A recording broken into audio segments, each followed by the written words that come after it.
جیسی کرنی ویسی بھرنی، نہ مانے تو کر کے دیکھ۔ جنت بھی ہے جہنم بھی ہے، نہ مانے تو مر کے دیکھ۔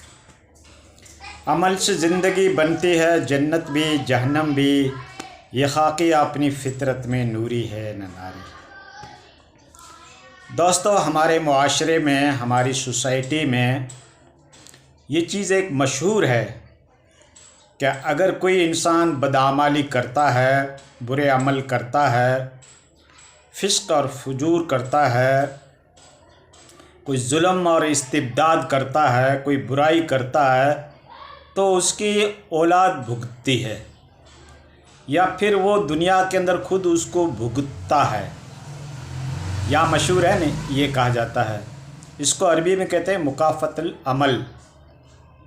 تو یہ بات مشہور ہے معاشرے کے اندر، لیکن دوستو ایسا کچھ نہیں ہے، ٹھیک ہے؟ ہاں،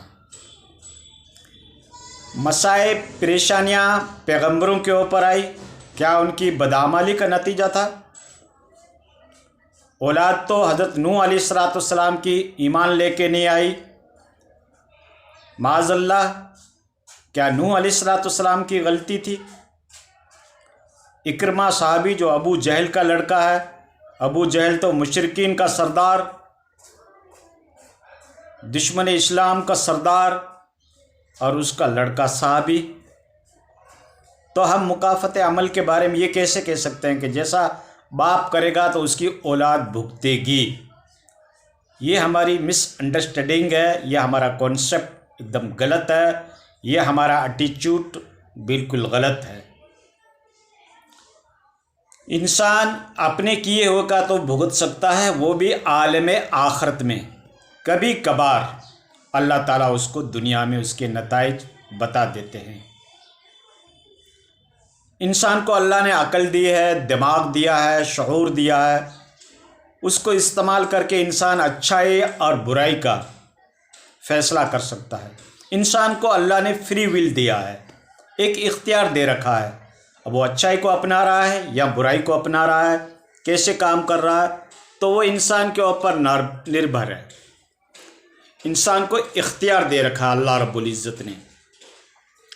اگر ہم بدعمالی کرتے ہیں، برائی کرتے ہیں، باوجود ہمیں مسئلہ معلوم ہونے کے، باوجود اس کی برائی کے نتائج معلوم ہونے کے، اگر کوئی ہم بدفعلی کرتے ہیں، برا کردار کرتے ہیں، ظلم کرتے ہیں، کسی کے اوپر اتیاچار کرتے ہیں، کسی کا حق مارتے ہیں، کسی کو ستاتے ہیں، کسی کو پریشان کرتے ہیں، تو ضرور اللہ کے گھر پکڑ ہوگی، لیکن وہ آخرت کی شکل میں ہوگی، اور کبھی کبھار دنیا میں بھی اس کے نتیجے مل جاتے ہیں، لیکن اس کا ذمہ دار انسان خود رہے گا۔ ایسا نہیں کہ ایک نے ظلم کیا اور اللہ سزا دوسرے کو دے دے، اس کے اولاد کو دے دے، اس کی بیوی کو دے دے، ایسا کچھ نہیں دوستو۔ حضرت نوح علیہ السلام اور حضرت لوط کی، اللہ کے نبی تھے دونوں، ان کی عورتیں کافرہ تھیں، تو معاذ اللہ ان کا تو کوئی قصور نہیں تھا نبیوں کا۔ تو اس طریقے کی ہمیں ورڈکٹ قائم کرنا کہ بھائی ایک کے اعمال کا نتیجہ دوسرا اس کو اخذ کر سکتا ہے، اس کے اوپر واقع ہو سکتا ہے، عذاب واقع ہو سکتا ہے، یا وہ پریشانی میں مبتلا ہو سکتا ہے کہ یہ کا بھگتتا ہے، ایسا کچھ نہیں ہے، ٹھیک ہے؟ جو انسان برا کام کرے گا وہ خود بھگتے گا، لا تزر وازرۃ اخری، قرآن نے صاف صاف کہہ دیا۔ اس کا مطلب یہ نہیں کہ آخرت میں بوجھ نہیں اٹھائے گا، قرآن کی آیات جو ہے یہ مطلق ہے، کوئی بھی انسان دوسرے کا وزن نہیں اٹھائے گا، ہر ایک کو اپنا وزن اٹھانے کا، اپنے اعمال کو پیش کرنے کا ہے، اپنے ہوئے کیے کے کرتوت کا اس کو اللہ کے گھر جواب دینا ہے۔ وَمَن يَعْمَلْ مِثْقَالَ ذَرَّةٍ خَيْرًا يَرَهُ وَمَن يَعْمَلْ مِثْقَالَ ذَرَّةٍ شَرًّا يَرَهُ۔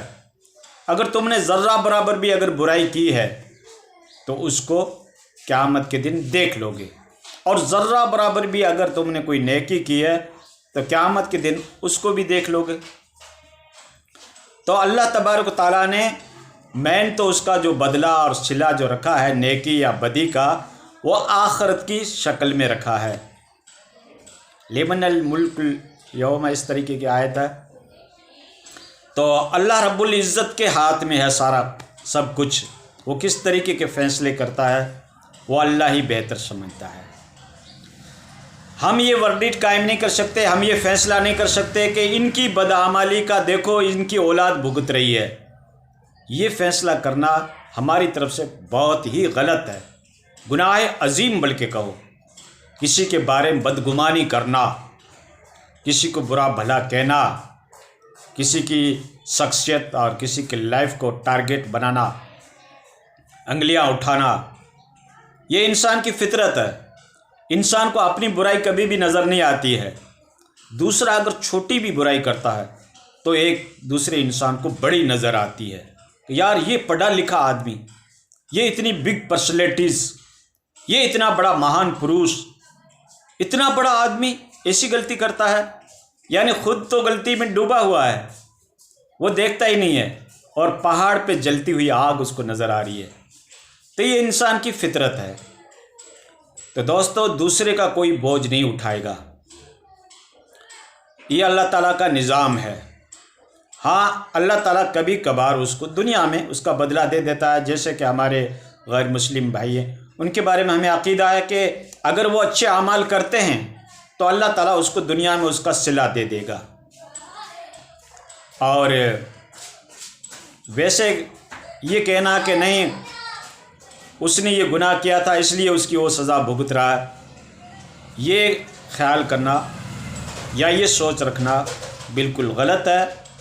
اللہ تعالیٰ کسی ایک عمل کی وجہ سے، ایک نیکی کی وجہ سے انسان کی مغفرت کر سکتا ہے۔ دوسری بات، اللہ کے ساتھ بہترین گمان رکھنا چاہیے۔ کئی کہتے ہیں ہمارے لیے تو جہنم ہی ہے، معاذ اللہ، یہ لفظ کہنا بہت ہی غلط ہے۔ کتنی بھی تمہاری بدعمالی ہے، کتنے بھی تمہارے قصور ہیں، کتنے بھی تمہارے گناہ ہیں، لیکن اللہ کی ذات سے نا امید نہیں بننا چاہیے۔ قرآن میں ہے نا کہ اللہ کی رحمت سے نا امید نہیں بننا چاہیے۔ اللہ تعالیٰ کی رحمت کب بندے کو گھیر لے، کب اس کی بخشش ہو جائے، کس ادا کے اوپر، کس نیکی کے اوپر، کسی ایک نیک عمل اور نیک فعل کی وجہ سے اللہ تعالیٰ اس کی بخشش کر سکتا ہے۔ اللہ کو تو کوئی نیگوشیشن کرنے کی، کنوینشن کرنے کی، رائے مشورہ کرنے کی اللہ کو تو کوئی ضرورت نہیں ہے۔ فعال لما یرید، اللہ جو چاہتا وہی کرتا ہے۔ اللہ سب سے سوال کر سکتا ہے لیکن اللہ کو کوئی سوال کرنے والا نہیں۔ قرآن کی آیت کا مفہوم بتا رہا ہوں، ٹھیک ہے؟ ہاں، تو اللہ تو سب کے ساتھ پوچھ سکتا ہے کہ تم نے یہ گناہ کیسے کیا، لیکن رب کو کوئی نہیں پوچھ سکتا کہ تم نے یہ فیصلہ کیوں لیا۔ اللہ کے اوپر کوئی اعتراضات، کوئی اشکالات، کوئی آبجیکشن نہیں ہو سکتا۔ فعال لما یرید، جو چاہتا ہے وہی کرتا ہے۔ کن فیکون، ہو جا تو وہ چیزیں ہو جاتی ہے۔ تو اللہ رب العزت جو ہے وہ سپر طاقت ہے، اور اللہ کسی کے ساتھ کیا فیصلہ کرے گا اس سے پہلے ہم کسی کو جنتی نہیں کہہ سکتے، اس سے پہلے ہم کسی کو جہنمی قرار نہیں دے سکتے، اس سے پہلے ہم کسی کو پاپی، کسی کو گنہگار، کسی کو کرائمنل بظاہر کو اس کے دیکھ کر، فعل اس کی ایکٹیویٹی کو دیکھ کر، اس کے کام دندے کو دیکھ کر ہم کسی کو گنہگار ثابت نہیں کر سکتے۔ پتہ نہیں وہ اللہ کو کب یاد کر رہا ہے، کب اللہ کے حضور میں وہ سجدہ کر رہا ہے، کب وہ راتوں کو اٹھ کر خدا کے سامنے توبہ کر رہا ہے۔ ہم کسی کی زندگی کے اندر جا کر جھانک کر ہم نے نہیں دیکھا۔ تو مکافات العمل جو ہے، کیے ہوئے کا جو بدلہ ہے وہ اللہ ہی دینے والا ہے، سزا کے روپ میں ہو، جزا کے روپ میں ہو، نعمت کے روپ میں ہو، وہ سب کچھ اللہ کے قبضے قدرت کے اندر ہے۔ ہم ورڈکٹ، ہم فیصلہ اس کے بارے میں یہ نہیں لے سکتے کہ یہ بندہ گنہگار ہے تو اس کے ساتھ یہ سلوک ہوگا۔ ایک صحابی جو اللہ کے نبی کی خدمت کیا کرتے تھے، اس کا انتقال ہوا تو کسی نے کہا کہ یہ تو ڈائریکٹ جنتی ہے۔ اللہ کے نبی نے کہا کہ آپ نے کیسے اس کو جنتی قرار دے دیا؟ اس نے مال غنیمت کی ایک چادر چرائی تھی، آج اس کے اوپر آگ کی شکل میں اس کے اوپر ڈالی گئی ہے۔ تو اللہ رب العزت اپنے نبی کو تو وحی کے تھرو بتا دیا کرتا تھا، ہم کس کے بارے میں کیسا فیصلہ کر سکتے ہیں؟ ہم تو بظاہر کو دیکھتے ہیں، نماز کو، روزے کو، تقویٰ کو، طہارت کو، نیکی کو، اس کے اخلاق کو، اس کے حلیے کو، ظاہری حلیہ دیکھ کر ہم کہتے ہیں بھائی بندہ تو بہت نیک ہے، لیکن اللہ کی نگاہ میں وہ بندہ کیسا ہے؟ وہ اللہ ہی بہتر سمجھتا ہے۔ ہم کسی کے بارے میں فیصلہ کن ہم ججمنٹ نہیں لے سکتے۔ ہمیشہ اپنی زندگی کے اندر جھانک کر دیکھو کہ ہمارے اندر کیسے اعمال ہیں۔ ہاں، اپنے اعمال کا تو اپنے جائزہ لے سکتے ہیں نا۔ میری نیت کیسی ہے میرے بھائی کی بابت، میں نے کتنی نیکیاں کر رکھی ہے، میرے دل میں کیا گمان ہے اللہ کی بابت۔ اللہ کی بابت ہمیشہ حسن ظن رکھنا چاہیے۔ حدیث کے اندر کہا گیا ہے الایمان بین الخوف و رجا، ایمان ڈر اور امید کے بیچ کا نام ہے۔ ڈر اس بات کا ہو کہ اللہ تعالی ہمیں دیکھ رہا ہے اور میں جو یہ بدکاری کر رہا ہوں کل خدا کو کیا جواب دوں گا، نماز چھوڑ رہا ہوں، کسی بھائی کا حق مار رہا ہوں، کسی کو تکلیف دے رہا ہوں، کسی کے راستے کے روڑے بن رہا ہوں، کسی کو اذیت دے رہا ہوں، پڑوسی کو اذیت دے رہا ہوں، ماں باپ کی نافرمانی کر رہا ہوں، تو اللہ رب العزت کل میرے ساتھ کیا سلوک کرے گا، یہ ڈر ہونا چاہیے۔ آخرت کا، قبر کا، عذاب جہنم کا، یہ تمہارے سامنے ہونے چاہیے۔ یہ ایسا ڈر تمہارے اندر ہونا چاہیے کہ اللہ تعالیٰ کل میرے ساتھ کیا سلوک کرے گا، اور امید بھی ہونی چاہیے کہ بے شک میرا رب غفور الرحیم ہے، میرا رب اگر چاہے تو میرے ساتھ اچھا ہی معاملہ کرے گا۔ اور ہمیشہ میں تو یہ کہتا ہوں ہمیشہ اپنے رب کے ساتھ حسن ظن رکھنا چاہیے۔ اللہ تعالیٰ اسی کے اوپر فیصلہ دے گا جو تمہارا گمان ہے۔ تم اللہ کی بابت کیا سوچتے ہو؟ اللہ غفور الرحیم ہے، اللہ اکرم المکرمین ہے، اللہ لطیف ہے، کریم ہے، رحمان ہے، ستار ہے، غفار ہے۔ وہ تمہارے گناہوں کی بخشش کرنے والا ہے، وہ تمہارے گناہوں کے اوپر پردے ڈال رہا ہے۔ تو آپ کیوں دنیا کے سامنے اپنے گناہوں کو گنا رہے ہو؟ کیوں لوگوں کو اس کے اوپر گواہ بنا رہے ہو؟ جب اللہ نے تمہارے گناہوں کو پردہ پوشی کر رکھی ہے، اللہ نے تمہارے گناہوں کو ڈھانک رکھا ہے، اس کا نام تو ستار بھی ہے۔ اگلا اللہ کے فرشتے آ کر کسی کے گھر کے اوپر لکھنا چالو کر دے کہ اس گھر کے اندر یہ برائیاں ہوئی ہے، تو کتنی ہماری انسلیٹ ہو، کتنی ہماری بدنامی ہو، کتنی ہماری تذلیل ہو، کتنی ہماری تحقیر ہو، لیکن اللہ پردہ پوشی فرما رہا ہے امت محمد کے ساتھ۔ تو دوستو، اللہ کے ساتھ ہمیشہ بہترین گمان ہونا چاہیے کہ اللہ ہمارے ساتھ اچھا ہی فیصلہ کرے گا، لیکن اس کا مطلب یہ نہیں ہے کہ ہم اعمال نہ کریں، اعمال صالح اپنانے کی کوشش کریں۔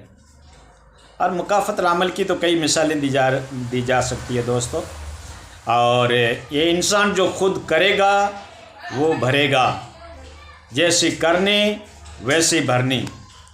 اس کا عذاب اولاد کو نہیں ہوگا، اس کا عذاب رشتہ دار کو نہیں ہوگا، اس کا بوجھ کوئی دوسرا نہیں اٹھائے گا۔ یہ ہماری تھنکنگ، یہ ہماری آئیڈیالوجی، یہ ہمارا پرسیپشن، یہ ہمارا ایٹیچیوڈ، یہ ہماری سوچ غلط ہے کہ اس نے برا کیا تھا اس لیے اس کی اولاد بھگت رہی ہے۔ یہ کانسیپٹ ہی غلط ہے، یہ عقیدہ ہی غلط ہے، ٹھیک ہے نا؟ ہاں، ہر ایک اپنے نفس کا ذمہ دار ہے، ہر ایک کو اپنی اعمال قیامت کے دن فیش کرنے پڑیں گے، اور سزا اور جزا کا جہاں تک تعلق ہے وہ یوم جزا، جس کو ججمنٹ ڈے کہتے ہیں، قیامت کے دن، پرلے کہہ دو، وہاں سارا فیصلہ ہوگا۔ اللہ سے یہ امید رکھو کہ اللہ تبارک تعالیٰ ہمارے ساتھ اچھا ہی فیصلہ کرے گا، ٹھیک ہے نا؟ رب کے ساتھ حسن ظن قائم رکھنے کی کوشش کرو۔